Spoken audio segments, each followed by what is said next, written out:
Halloween is the one day when a soul in purgatory can be released. If he prays hard enough, he can go to heaven at last. Say your prayers. Hi, welcome back to doc.offcall. My name is Dr. Maddie and I'm one of your doctors from the UK. In today's video we're going to be looking at the anime classic Cowboy Bebop Knocking on Heaven's Door movie. This is in anticipation of the Netflix live action series coming in November. Now there's a couple of reasons why you should watch or rewatch this movie if you haven't seen it already. Firstly, it's got some great fight choreography. Also, you've got a story which seems so relevant today with the COVID pandemic. And lastly, there's a lot of medical science to break down and a lot for us to learn. So, if you're ready for some jazzy music, fight scenes and some medical breakdowns, let's begin. Huh? Hey! How much is this?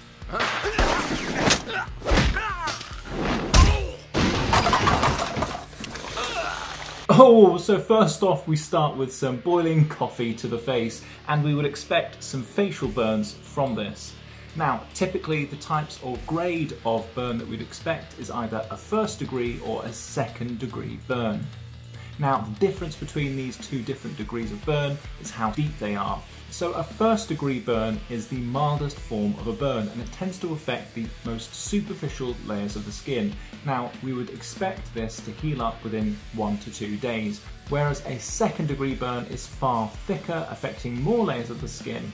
This can result in blistering, which may go on to pop, leaving you prone to infection, and it often takes anywhere between 1 to 2 weeks to heal. Hey, punk, come here!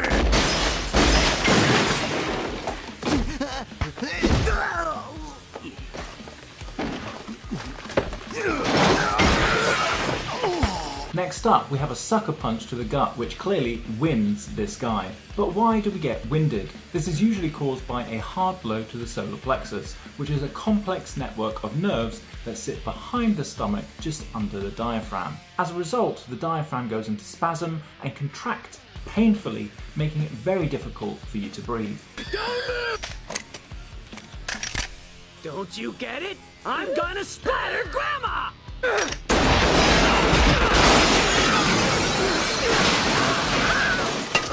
And then here we have a bullet wound to the shoulder to disarm the assailant.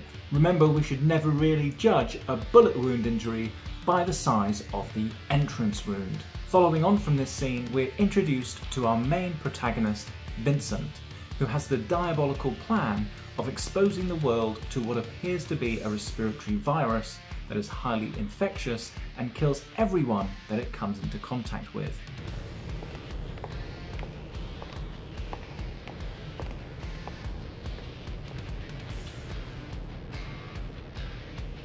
And what we see here are that the victims who were exposed to this virus are all now on ventilators to assist with their breathing. And we see one of the victims here waving their hands in front of them as if they are hallucinating. Now, this can be as a direct result of the infectious organism reaching the brain and disrupting the brain's normal function. When they were brought in, every patient had an increased lymphocyte count, but now the counts are back to normal, yet the symptoms are getting worse. It just doesn't make any sense. So in this next scene, the doctor mentions that patients had a raised lymphocyte count. Now, a lymphocyte is a cell of the immune system, and it's involved in attacking bacteria, viruses, and toxins. Now, normally when an invading pathogen enters the body, the lymphocyte count goes up to attack those cells and then comes back down once the invading pathogen has been defeated. But in this case, the lymphocyte count is coming down and the patient isn't improving, which is why this doctor is confused. So it isn't like smallpox or Ebola? No, we know it's not nerve gas. If it's a virus, we should see signs. What kind of signs? Any kind of viral activity. The tests are negative, even on the corpses. And here he's talking about signs of a viral infection. Now, this could mean the symptomatic signs of a viral infection, which tend to be things such as a fever, arthralgia or aching in the joints, headache, and possibly a runny nose, just to name a few. But it could also be referring to the presence of viral material in the patient's bloodstream. Now, the way that we can measure this is by performing a viral titer, which basically tells us the viral count, or the amount of cells of the virus in your blood. Maybe it's some new kind of virus we don't know how to detect yet. Or a biological weapon. Who knows? It could be some force that's totally unknown. Now, seeing in this scene how this doctor appears to be completely helpless is taking me back to when COVID first kicked off in the UK. We were dealing with a new virus which we didn't really understand. We didn't know how it affected the human body, and really we were desperate for treatments. So I can really relate to how he's feeling helpless in this scene. Very funny shape. This is a regular lymphocyte, yeah? And this one's not same, it's a twisted sister. It doesn't look much different.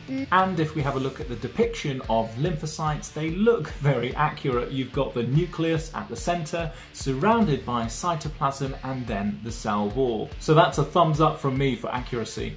Zap it in the microwave. Huh? Funny shape will make it do funny things.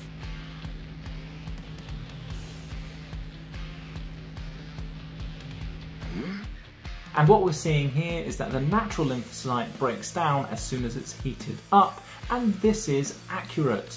Our bodies like to work at an opportune temperature, and this is roughly at 37 degrees in our body.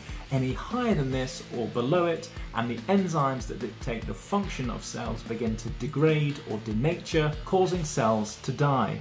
And suspiciously, the unnatural lymphocyte isn't following this pattern, so something is up. But go close enough, and you see these tiny machines. There they are, nanomachines.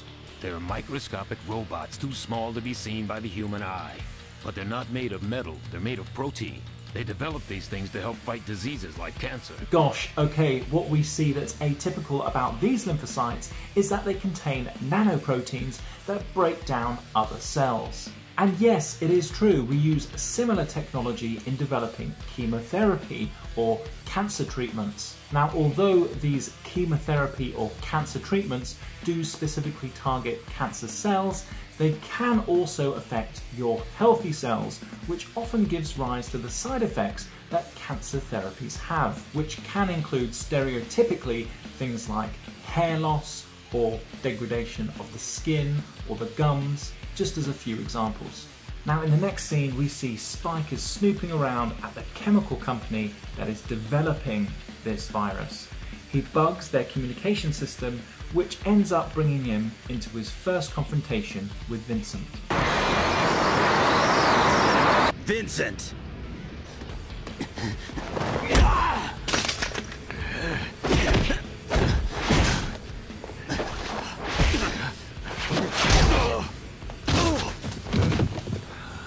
Oh, okay, and he face plants against a metal bar. Now, you would have to be thinking about a jaw fracture, and these are easily done. Now, the weakest part of the jaw is where it attaches to the skull at the temporomandibular joint. So if I was looking for fractures, I'd have to get a full panoramic x-ray to make sure there weren't any fractures in that area.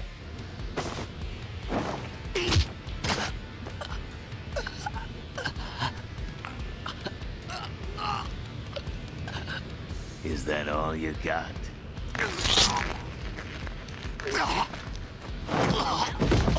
Oh gosh, and in this injury he's penetrating, I think, between the ribs, and then when he twists he's causing the ribs to fracture, which would be excruciatingly painful.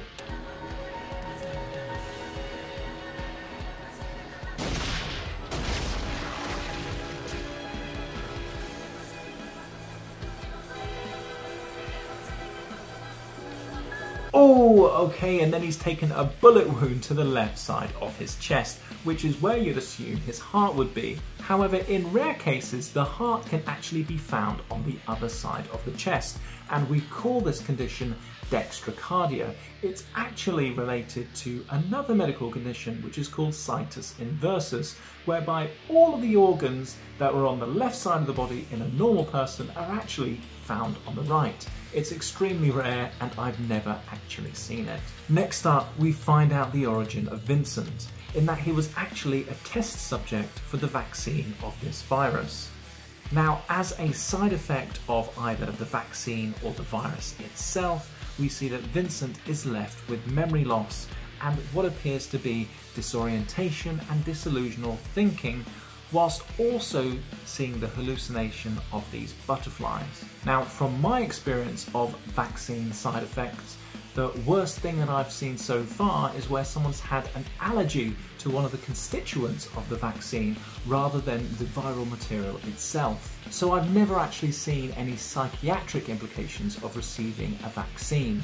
But it's really interesting that he's having these hallucinations of butterflies. It makes me wonder whether there's damage to his temporal lobe, as we see people with temporal lobe epilepsy also have things like hallucinations. Now, the story begins to unravel, and it is revealed that Vincent's plan is to infect the world with his virus and bring around Judgment Day, and he intends on dissipating the virus using air floats at a Halloween festival. Now, although air droplets, especially when people are in close proximity to one another, is thought of being one of the most common forms of transmission of bugs, there are many other ways in which bugs can spread around.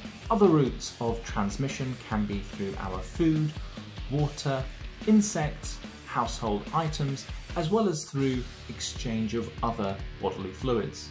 Now, fortunately, Spike is able to get hold of the vaccine to this virus through reverse engineering this from a side character's blood sample who happens to be immune.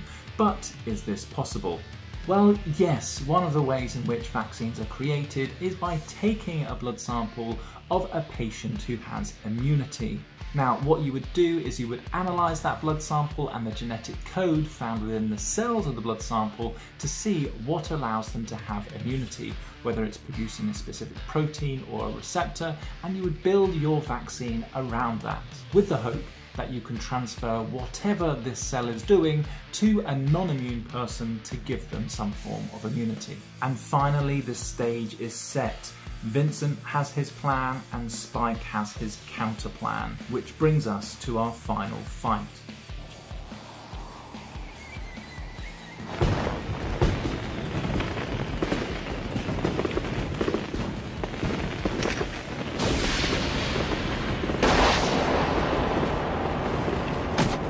And this kicks off with Vincent taking a bullet shot wound to the hand and Spike taking one to the flank. Now, the type of damage that this could cause is a damaged kidney. It could also cause a perforated large intestine, as well as torn muscles. Regardless of the damage, it's not going to be easy moving around with any one of those injuries.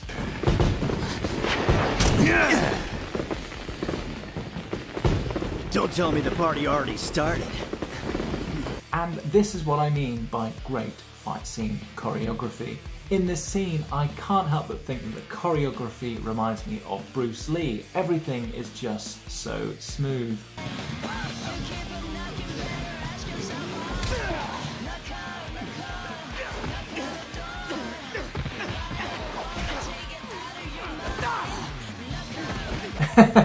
And that kind of reminds me of a Hulk smash.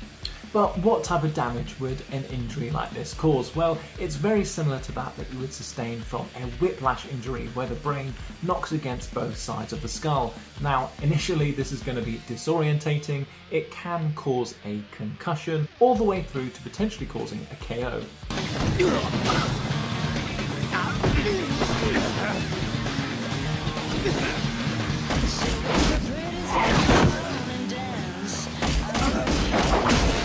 And look how smooth those kicks are. It's almost an homage to some of the old Bruce Lee movies.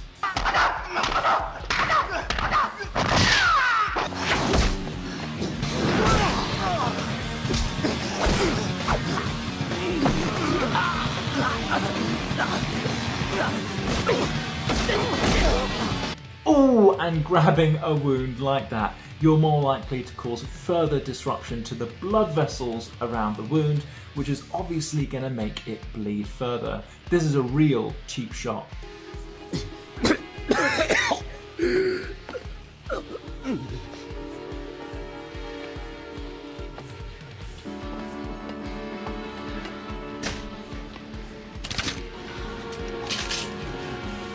And in this scene we see how Spike has been infected by the virus, and straight away it's causing him to be disorientated and triggering his cough reflex. It's really interesting how the artist chose to use butterflies as their hallucinations. I mean, maybe it's been used in this scene because butterflies have such a short life interval that it's supposed to teach us to cherish how short life can be.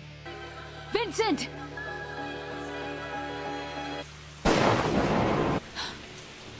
Vincent! Okay, and there we see this time Elektra doesn't miss. She shoots straight to the heart, which would cause instant death.